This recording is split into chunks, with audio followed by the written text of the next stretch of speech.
si Princess Castro at narito ang mga napapanahong balita.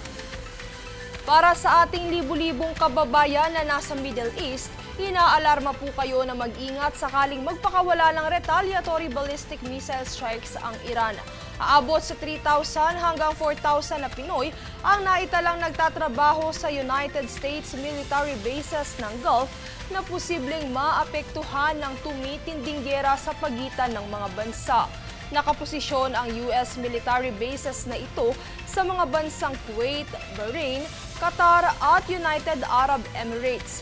Sa Al-Asad Air Base ng Iraq ang madalas na target ng pag-atake kung saan nasa 2,000 na Pinoy po ang nagtatrabaho. Samantala, sakali mang may magmosyon ng dismissal ng impeachment case laban kay Vice President Sara Duterte sa trial ng kaso, ito ay posible at dadaan sa botohan ayon kay Senate President Francis Cheese Escudero. Narito ang detalye. Inihayag ni Senate President Francis Cheese Escudero na hindi nila ikinakahon ang posibilidad na mayroong magmosyon ng dismissal ng impeachment case laban kay Vice President Sara Duterte sa trial ng kaso. Wala namang bawal ng motion eh. Yun ang problema ko sa maraming nagsasabi ng kung ano-ano eh. Asan ba yung rule? Asa ba yung provision sa saligang batas o sa rules on impeachment na bawal ang ganito o ganyang klaseng motion? Lahat anya ng motion ay idadaan sa botohan na nakabatay sa resulta ng simple majority. Kaugnay naman ang kamakailang 251 pages na answer ad cutelam ni VP Sara patungkol sa kanyang kaso, maaari lamang anyang pag-usapan ito sa trial. Nilalaman ng ad cutelam ang hiling ng nasasakdal na i-dismiss ang ika-4 na impeachment complaint na inihain laban sa kanya.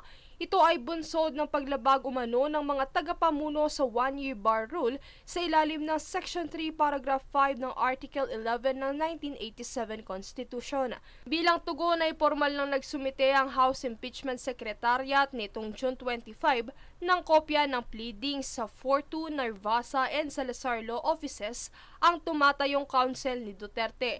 Samantala, nitong Miyerkules ng hapon din ay pinadala na ng House Prosecution Panel sa Senate Impeachment Court ang resolusyon na pinagtibay ng House of Representatives na nagpapatunay na ang Articles of Impeachment ay sumusunod sa konstitusyon.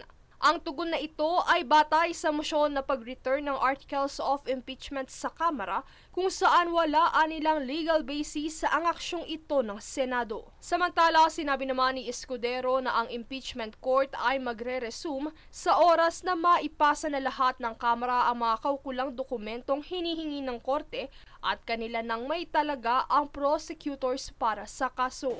July 29 onwards. Kasi July 28 kami magre-resume pero ceremonial yon para sa sona ng Pangulo.